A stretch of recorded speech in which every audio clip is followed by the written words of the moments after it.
Assalamualaikum warahmatullahi wabarakatuh. Raditu billahi robba wa bil islami dina wa bi Muhammadin nabiyya wa rasula. Rekan-rekan para mahasiswa yang saya hormati, pada perkuliahan kali ini kita akan membedah salah satu laporan penelitian dalam format skripsi yang ditulis oleh salah seorang mahasiswa yang menggunakan metode penelitian tindakan kelas. Tujuan dari membedah laporan penelitian ini adalah supaya kita bisa mengetahui format penelitian tindakan kelas dalam laporan penelitian, khususnya dalam penyusunan skripsi, sehingga rekan-rekan para mahasiswa bisa menjadikannya sebagai benchmarking. Memang skripsi ini bukan skripsi yang terbaik ya, tapi dalam beberapa aspek untuk ukuran skripsi karya ilmiah mahasiswa program sarjana ini khususnya yang menggunakan pendekatan penelitian tindakan itu sudah cukup lumayan baik. Nah, kita akan membedah mulai dari judul sampai pada bagian akhir laporan penelitian dalam format skripsi ini. Rekan-rekan para mahasiswa, laporan penelitian dalam format skripsi yang akan kita bedah berjudul upaya meningkatkan hasil belajar siswa dengan menggunakan model pembelajaran complete sentence pada mata pelajaran Quran Hadis. Penelitian ini dilaksanakan di salah satu sekolah di Kabupaten Ciamis, dan bagian terpenting dari penelitian ini yang pertama adalah abstrak ya. Abstrak itu berisi, yang pertama tentu saja adalah informasi penulis dan judul penelitian. Judul penelitiannya adalah upaya meningkatkan hasil belajar siswa dengan menggunakan model pembelajaran complete sentence pada mata pelajaran Quran Hadis. Nah, sesuai dengan pedoman penyusunan skripsi di institusi kita bahwa sebuah abstrak itu setidaknya harus memuat latar belakang mengapa penelitian tersebut penting dilaksanakan, kemudian tujuan penelitian, kemudian metode penelitian, serta hasil penelitian. Di sini peneliti sudah mencantumkannya. Yang pertama adalah latar belakang penelitian. Ya, penelitian ini dilatar belakangi oleh bla bla bla bla bla. Kemudian yang kedua, penelitian ini juga sudah abstrak di dalam penelitian ini sudah memuat tujuan penelitian. Di sini ditulis tujuan dari penelitian ini ya.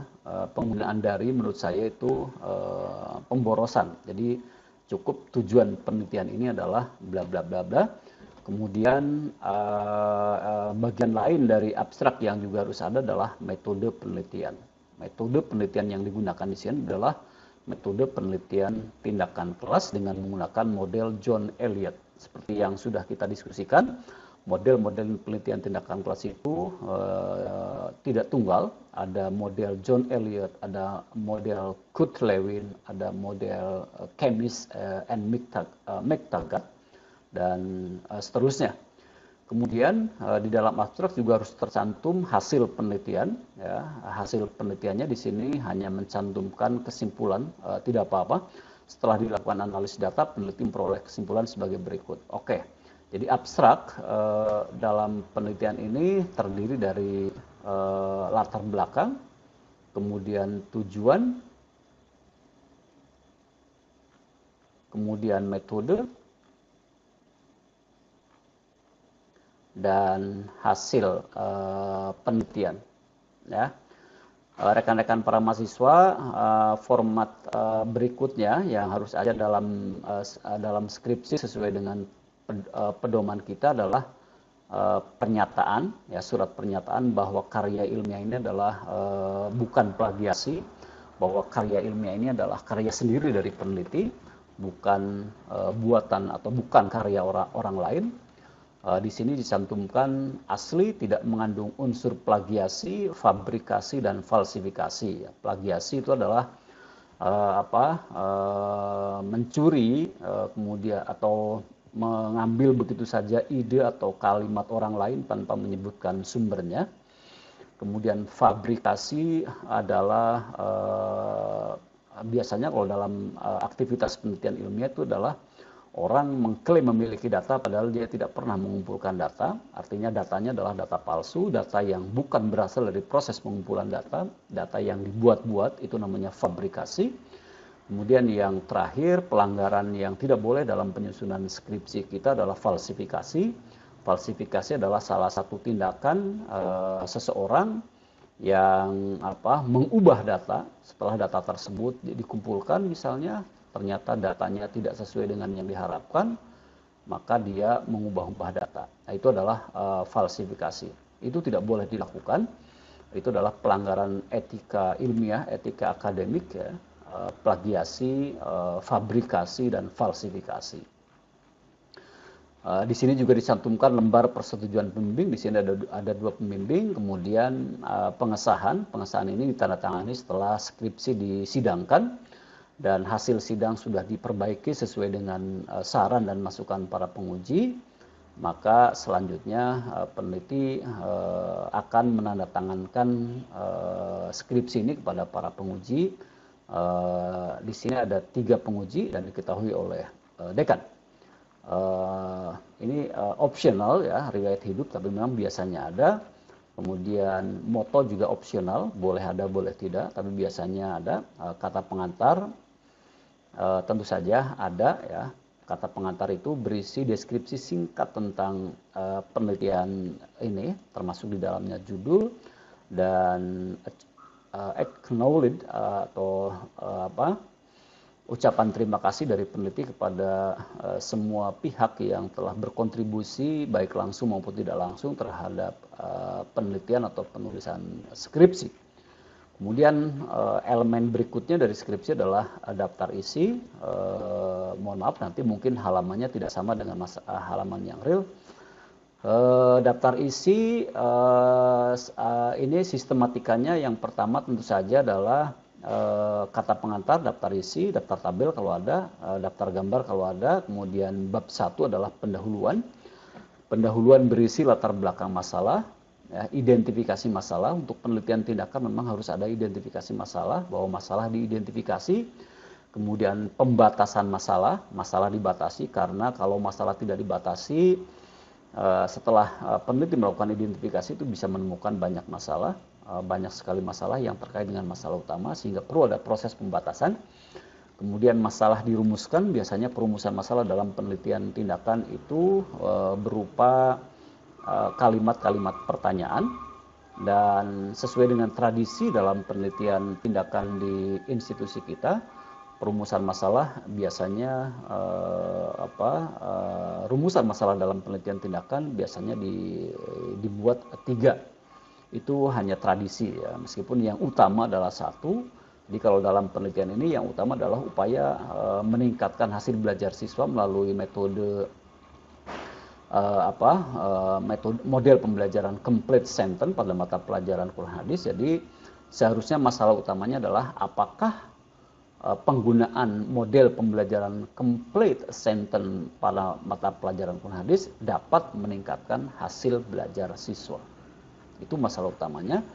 Tapi biasanya peneliti mencantumkan masalah lain, termasuk bagaimana penyusunan RPP-nya, apakah RPP yang disusun bisa berkontribusi terhadap peningkatan hasil belajar. Kemudian proses pembelajaran yang diberikan oleh peneliti, dalam hal ini guru, juga dipertanyakan. Jadi perlu saya sampaikan di sini, karena yang meneliti adalah siswa, ya, karena yang meneliti adalah mahasiswa, dan mahasiswa tidak memberikan tindakan secara mahasiswa juga sebagai seorang peneliti, sehingga mahasiswa juga sebagai pemberi tindakan, karena kebetulan mahasiswa tersebut sudah terlibat aktif di lembaga pendidikan tersebut, maka dia mengajak teman gurunya untuk berkolaborasi melaksanakan penelitian tindakan kelas ini. Jadi di dalam penelitian ini ada dua peneliti yang berkolaborasi. Peneliti utama yaitu mahasiswa yang sekaligus sebagai guru mata pelajaran Quran hadis, ya. mata pelajaran Quran hadis, kemudian dia meminta temannya koleha sesama guru untuk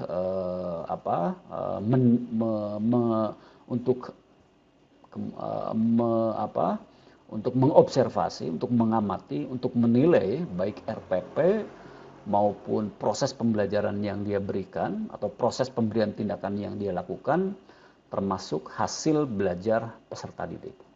Nah, nanti dua orang ini, yang satu mengamati, yang satu memberikan tindakan, kemudian nanti merefleksi bersama, kemudian juga menetapkan rencana bersama, apakah siklusnya akan ditambah atau tidak, itu berdasarkan hasil refleksi yang dilakukan oleh kedua orang guru. Nah, sekali lagi, bab pendahuluan itu berisi latar belakang masalah, identifikasi masalah, pembatasan masalah, perumusan masalah, cara pemecahan masalah, tujuan penelitian, dan kegunaan penelitian. Kemudian landasan teori atau teori-teori yang dulu sudah kita sampaikan bahwa tindakan yang diberikan oleh peneliti untuk memecahkan sesuatu, untuk memperbaiki sesuatu, itu haruslah tindakan yang berpengetahuan. Tindakan yang berpengetahuan artinya tindakan yang secara akademik, yang secara teoritis bisa dipertanggungjawabkan. Maka peneliti perlu menelusuri teori-teori yang relevan atau hasil-hasil penelitian terdahulu yang relevan dengan hasil penelitiannya. Di sini landasan teori membahas tentang konsep pembelajaran Al-Quran hadis, ya, kemudian konsep model pembelajaran complete sentence, kemudian konsep hasil belajar peserta didik. Kemudian di dalamnya juga ada kerangka berpikir atau kerangka pemikiran dan hipotesis tindakan. Kemudian bab 3 berisi metodologi penelitian yang terdiri dari setting penelitian. Setting penelitian itu berisi tentang kondisi yang melingkupi lokasi di mana penelitian dilaksanakan. Kemudian subjek penelitian biasanya adalah guru yang memberi tindakan dan siswa yang memperoleh tindakan. Kemudian variabel penelitian, biasanya variabel penelitian dalam penelitian tindakan, dalam tradisi penelitian kita terdiri dari variabel input, variabel proses, dan variabel hasil. Kemudian rencana tindakan, ya, rencana tindakan juga harus dicantumkan dalam dalam bab 3, bab tentang metodologi penelitian. Rencana tindakan itu berisi tentang siklus penelitian, berapa siklus, model siapa yang digunakan, kemudian apa kerja yang dilakukan pada tiap-tiap siklus, dan seterusnya. Kemudian teknik dan instrumen pengumpulan data juga dibahas, tekniknya apa saja, lalu instrumen yang digunakan untuk mengumpulkan datanya apa saja. Kemudian teknik pengolahan dan analisis data juga perlu dicantumkan, indikator kinerja juga penting dicantumkan, indikator kinerja atau indikator keberhasilan, ya. Ini yang berisi target-target dari penelitian tindakan kelas ini, sehingga nanti kalau indikator kinerja atau indikator keberhasilan sudah tercapai, maka peneliti tidak perlu melanjutkan pada siklus berikutnya kalau pada siklus tertentu indikator kinerjanya sudah tercapai, apalagi terlampaui. Kemudian bab 4 dari laporan penelitian skripsi ini berisi hasil penelitian dan pembahasan. Hasil pembelajaran pada prasiklus itu dideskripsikan oleh peneliti, kemudian hasil penelitian pada siklus 1 juga dideskripsikan, kemudian hasil penelitian pada siklus 2, hasil penelitian pada siklus 3, tentu saja mengapa ada siklus 2 dan mengapa ada siklus 3, ini berdasarkan pertimbangan peneliti bahwa indikator kinerja belum bisa dicapai secara maksimal, sehingga peneliti menyimpulkan perlu dilanjutkan pada siklus 2 dan perlu dilanjutkan juga pada siklus ketiga. Kemudian bagian akhir dari bab 4 adalah pembahasan antar siklus atau pembahasan keseluruhan siklus dari prasiklus sampai siklus 1, 2, dan 3. Kemudian pada bab 4 penutup yang terdiri dari kesimpulan, ya, dari simpulan atau kesimpulan. Kesimpulan ini menjawab perumusan masalah. Jadi kalau perumusan masalahnya ada 3, maka sesuai dengan tradisi kita kesimpulannya juga ada 3. Saran itu diberikan dalam rangka perbaikan di masa yang akan datang. Saran ini bisa disampaikan kepada peneliti yang lain, kepada guru, atau kepada manajemen sekolah. Lalu ada daftar pustaka, dan yang terakhir adalah lampiran-lampiran. Rekan-rekan para mahasiswa, yang pertama adalah bab pertama adalah pendahuluan. Ini latar belakang masalah. Latar belakang masalah dalam penelitian tindakan itu berisi tentang mengapa penelitian terhadap topik ini penting dilakukan. Jadi kalau peneliti ingin membuat latar belakang masalah, berupayalah untuk menjawab mengapa topik ini penting dilakukan. Atau peneliti bisa menempatkan masalah yang terjadi di dalam kelas, yang ingin diperbaiki, yang ingin dipecahkan dalam konteks kelas. Tapi akan lebih mudah kalau untuk menyusun latar belakang masalah ini, peneliti berupaya menjawab what's the problem and why is it important. Apa masalahnya dan mengapa masalah tersebut penting diteliti. Itu latar belakang masalah. Ya. Kemudian yang kedua, setelah latar belakang masalah, peneliti perlu mengidentifikasi masalah. Mengidentifikasi masalah artinya apa saja masalah-masalah yang ditemukan di dalam kelas yang berhubungan dengan masalah utama diidentifikasi. Misalnya di sini masalah-masalah yang teridentifikasi adalah guru kurang kreatif dan inovatif. Ya. Kemudian guru terlalu mendominasi penggunaan metode ceramah. Kemudian rendahnya aktivitas siswa atau siswa kurang aktif. Perencanaan pembelajaran belum optimal. Siswa kurang menyimak uraian guru karena mungkin tidak menarik dan seterusnya. Rendahnya hasil belajar siswa. Itu adalah masalah-masalah yang teridentifikasi.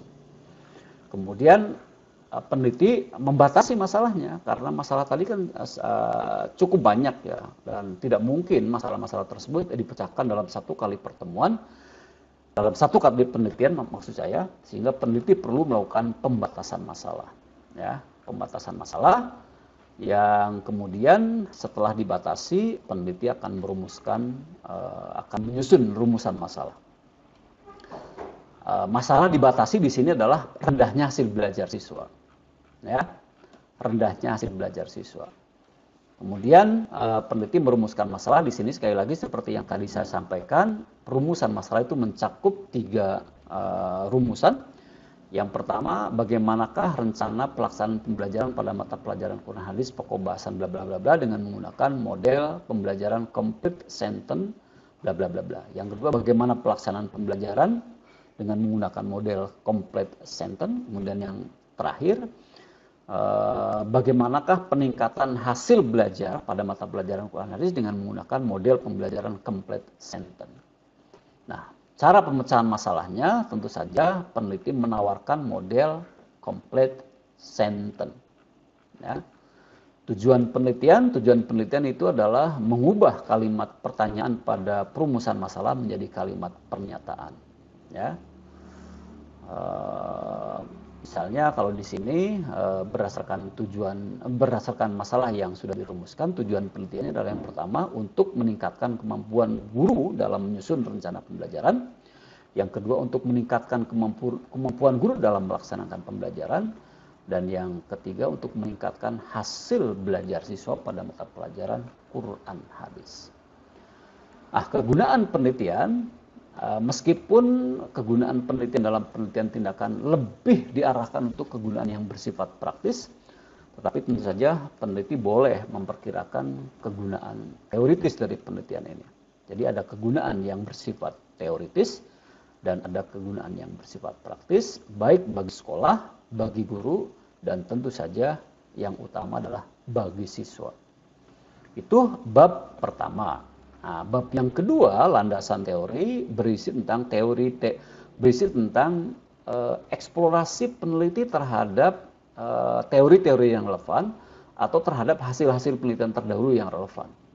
Di sini ada tiga konsep utama yang perlu dieksplorasi dalam penelitian ini. Yang pertama adalah konsep dasar pembelajaran Quran hadis, itu perlu dieksplor oleh peneliti. Ya, mulai dari pengertian pembelajaran Quran hadis, ya. Kemudian yang berikutnya adalah konsep dasar hasil belajar, itu juga perlu dieksplor oleh peneliti dengan mencarinya dalam literatur yang relevan atau dalam penelitian-penelitian terdahulu yang relevan. Kemudian ada yang juga perlu dieksplorasi adalah model pembelajaran complete sentence. Ya, model pembelajaran complete sentence mulai dari pengertian complete sentence, ya. Kemudian penggunaan model ini dalam proses pembelajaran, termasuk kelebihan dan kekurangan model pembelajaran complete sentence. Itu bab 2 yang berisi landasan teori. Landasan teori dalam penelitian ini, dalam laporan penelitian skripsi ini, mengeksplor, mengelaborasi 3 konsep utama. Yang pertama konsep dasar pembelajaran Quran hadis, terutama untuk madrasah ibtidaiyah. Yang kedua konsep dasar model pembelajaran complete sentence, ya, atau hakikat pembelajaran complete sentence, itu dielaborasi berdasarkan teori-teori yang relevan. Kemudian yang terakhir adalah hakikat hasil belajar atau konsep hasil belajar siswa. Kemudian yang berikutnya adalah hipotesis tindakan. Nah, hipotesis tindakan itu adalah jawaban sementara terhadap rumusan masalah utama. Ya, di sini hipotesis tindakannya adalah jika guru merencanakan dan melaksanakan proses pembelajaran pada mata pelajaran Quran hadis pokok bahasan bla bla bla dengan menggunakan model pembelajaran complete sentence secara efektif, maka hasil belajar peserta didik akan mengalami peningkatan. Oke, ini hipotesis tindakannya. Itu bab 2. Jadi bab 2 dalam tradisi akademik kita terdiri dari landasan teori yang mengeksplorasi mengelaborasi konsep-konsep utama yang diteliti, dan yang kedua hipotesis tindakan. Lalu bab 3 yaitu metodologi penelitian, itu berisi yang pertama setting penelitian, ya. Setting penelitian yang mengungkap konteks penelitian, konteks lokasi atau tempat penelitian dilakukan, institusi di mana kita melaksanakan penelitian dengan berbagai hal yang terkait, ya, itu dielaborasi. Kemudian subjek penelitiannya juga dijelaskan. Subjek penelitiannya di sini misalnya terdiri dari 20 siswa dalam suatu kelas yang terdiri dari 11 orang laki-laki dan 10 perempuan. Ini nama-nama penelitiannya tidak perlu saya sebutkan. Kemudian variabel penelitiannya dalam penelitian tindakan biasanya mencakup variabel input, ya, kemudian variabel proses, dan variabel output. Ini agak berbeda dengan penelitian kuantitatif, misalnya dengan metode eksperimen atau survei. Biasanya variabel adalah konsep-konsep utama yang diteliti yang telah diberi nilai, itu disebut sebagai variabel. Kemudian rencana tindakan, ya, rencana tindakannya terdiri dari proses yang pertama perencanaan, yang kedua pelaksanaan, ya. Pelaksanaan penelitian tindakan ini yang pertama mencakup melakukan kegiatan pembelajaran sesuai dengan RPT yang sudah ditetapkan. Kemudian melaksanakan proses pembelajaran, ya, dan melaksanakan evaluasi dan pengamatan atau observasi dan refleksi. Jadi rencana tindakannya terdiri dari planning, ya, perencanaan, acting atau pelaksanaan atau pemberian tindakan, observing atau pengamatan atau observasi, dan yang terakhir adalah reflecting atau refleksi. Refleksi terdiri dari pemeriksaan terhadap hasil evaluasi, kemudian membantu siswa ketika menghadapi masalah. Nah, perencanaan tersebut diuraikan dalam skema siklus berikut. Ya, jadi terdiri dari siklus pertama, siklus 2, dan siklus 3. Setiap siklus terdiri dari perencanaan, pelaksanaan, pengamatan, dan refleksi. Kalau siklus pertama dipandang atau berdasarkan data, kalau berdasarkan refleksi siklus pertama misalkan belum mencapai kinerja yang diharapkan, itu bisa dilanjutkan pada siklus yang kedua. Ya.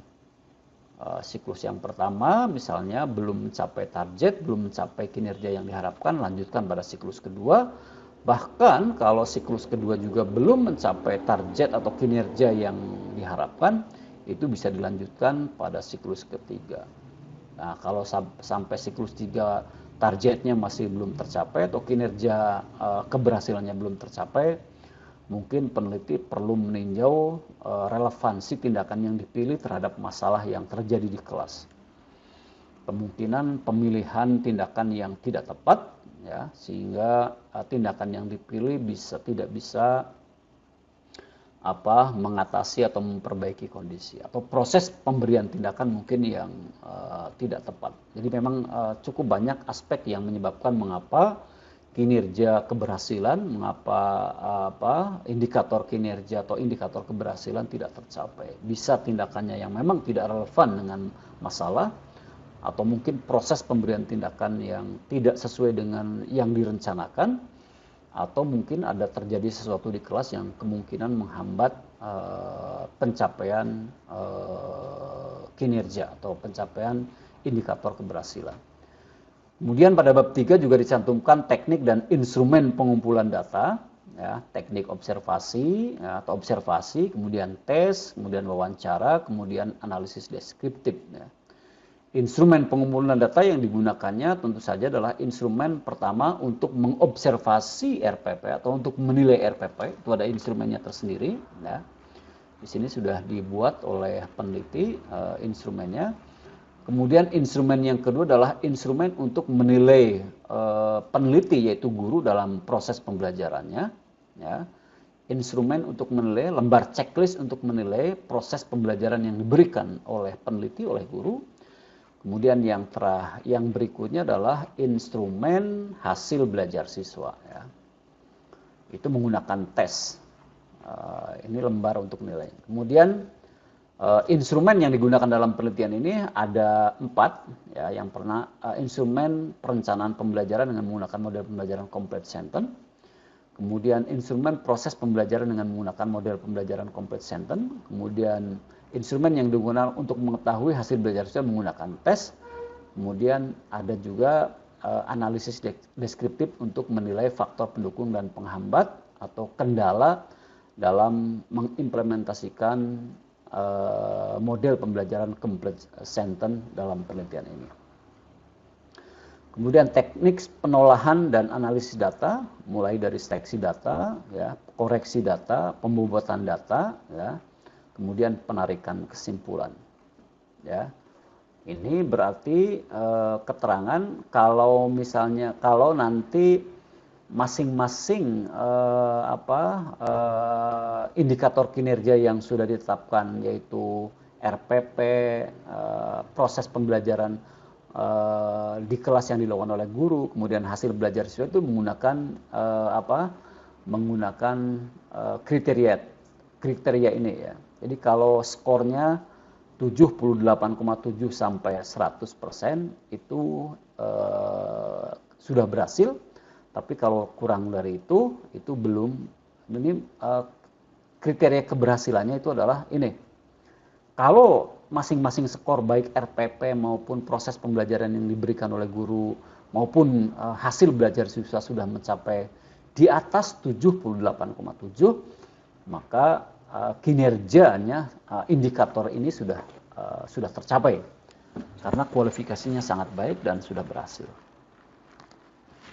Oke, ini indikator kinerjanya, ya. Indikator kinerja yang ditetapkan oleh peneliti. Indikator kinerja guru misalnya mau merancang pelaksanaan pembelajaran, yang pertama mampu membuat RPP yang bagus lah, ya. Yang kedua mampu melaksanakan pembelajaran dengan menggunakan model pembelajaran complete sentence dan mampu meningkatkan hasil belajar siswa pada mata pelajaran Quran hadis. Bagi siswa ini kinerjanya dapat membaca surat At-Takasur dengan benar, dengan tahsin, dengan tartil, dapat menerjemahkan, mengartikan surat tersebut, kemudian memahami surat At-Takasur dengan benar. Kemudian jadwal penelitian juga supaya penelitiannya terarah juga bisa dicantumkan pada bab 3. Rekan-rekan para mahasiswa, bab 4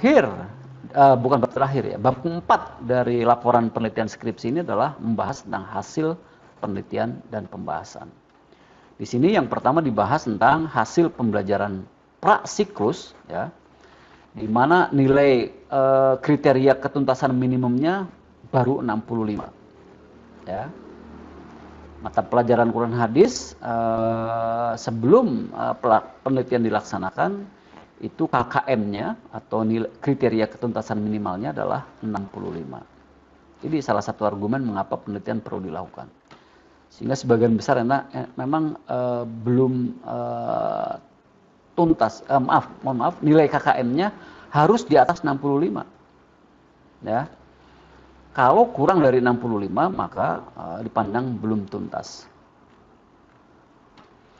Ini untuk apa? Untuk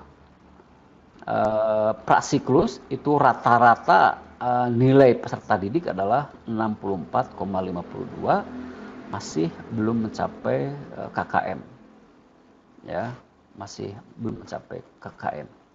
Di sini oleh peneliti disebutkan berdasarkan tabel di atas, hasil belajar prasiklus adalah rata-ratanya adalah 64,52 dengan kriteria yang tuntas dari 21 siswa 9 orang yang tuntas dan 12 orang belum tuntas. Nah, sekarang pada siklus pertama. Siklus pertama itu yang dibahas mulai dari perencanaan, ya, bagaimana perencanaannya dilakukan. Di sini peneliti menyebutkan perencanaan pembelajarannya ada 6 aspek yang dideskripsikan, yang dilakukan oleh peneliti. Yang pertama, menyamakan persepsi, mengusulkan diterapkannya model pembelajaran complete sentence. Kemudian peneliti bersama guru yang diajak kolaborasi bersama-sama menyusun RPP untuk siklus pertama. Kemudian menyusun rumusan indikator, kemudian membuat penilaian instrumen, ya, kemudian menentukan jadwal pelaksanaan tindakan. Yang kedua, pelaksanaan. Ya, pelaksanaan terdiri dari kegiatan awal 10 menit, kemudian kegiatan inti 50 menit, dan kegiatan penutup 10 menit. Kemudian pengamatan, perlu dijelaskan lagi bahwa proses pengamatan itu berlangsungnya bersamaan dengan proses pemberian tindakan. Ya, pengamatan terhadap RPP yang disusun oleh guru. Ya. Kemudian yang pertama terhadap RPP, ya, nilainya sudah mencapai 86, ya, sudah mencapai 86, sebenarnya sudah mencapai target kinerja yang ditetapkan. Tadi target kinerjanya adalah 78, sekian. Ini sudah 86. Kemudian proses pembelajaran yang dilakukan oleh guru juga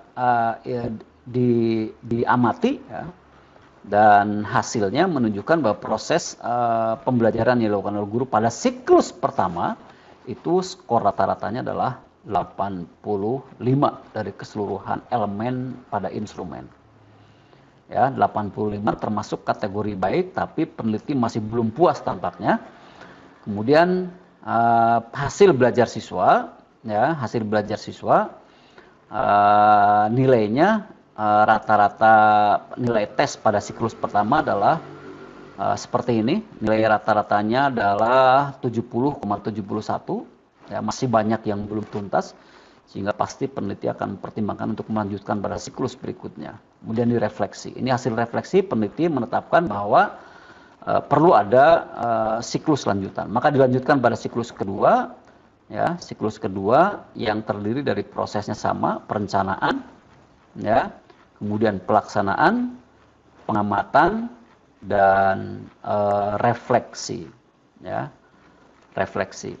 Hasil refleksi dari siklus kedua, ya, hasil refleksi menunjukkan bahwa nilai RPP-nya sudah mencapai 88,13, kemudian proses pembelajaran sudah mencapai 87,54, dan hasil belajar siswa sudah mencapai 78,77. Dan baru 76 yang tuntas, ya, masih ada 5 orang yang belum tuntas, sehingga peneliti menetapkan perlu melanjutkan pada siklus yang ketiga.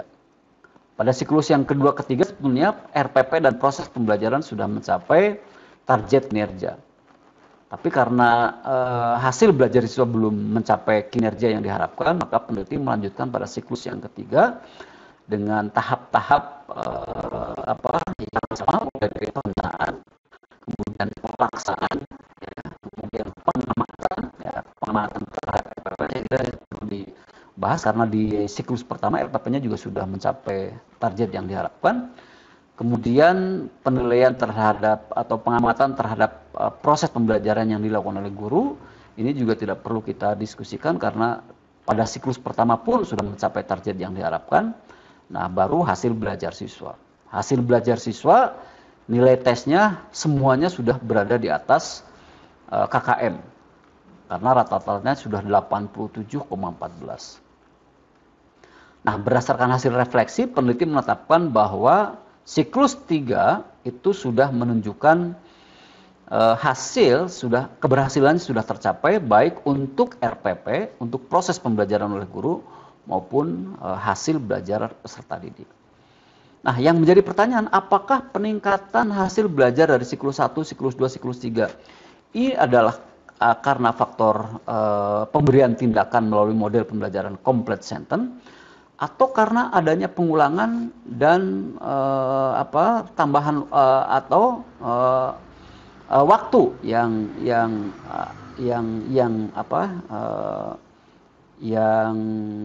dari satu itu kan ada jeda waktu ya.